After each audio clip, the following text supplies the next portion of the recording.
Вот здесь вот мы ночью провалились. Это была наша 4-я наледь, самая глубокая, самая длинная. Пришлось бросить прицепы, обледенили, тащить их уже невозможно было.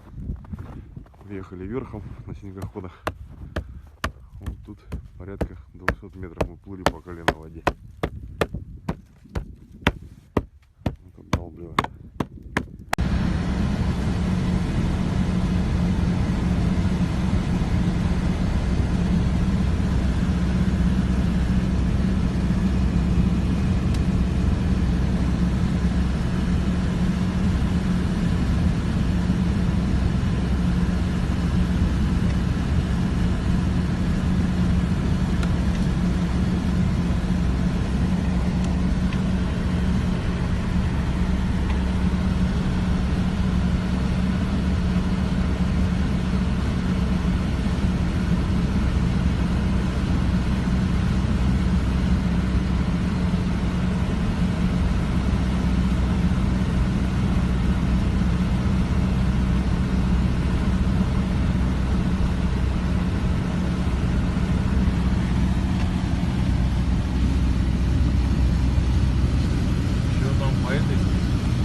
Очередной раз засадили уже ермака.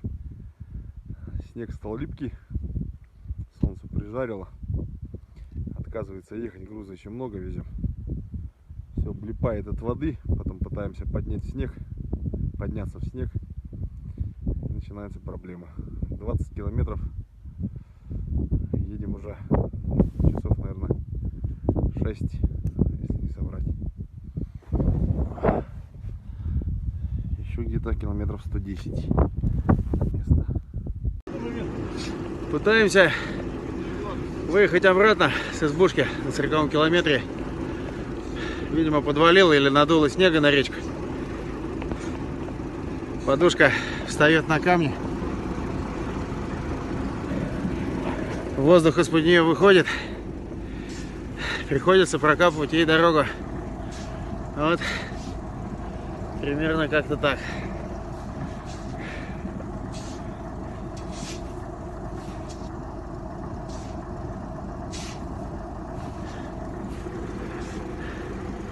Путешествие продолжается. Торжествуем!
А? Рыдик. Куда поедем? Туда, вот. Куда? На остров, но что-то делать? Вон на тот мыс заехать. Куда? Вон на тот. На, заехать, спуститься там.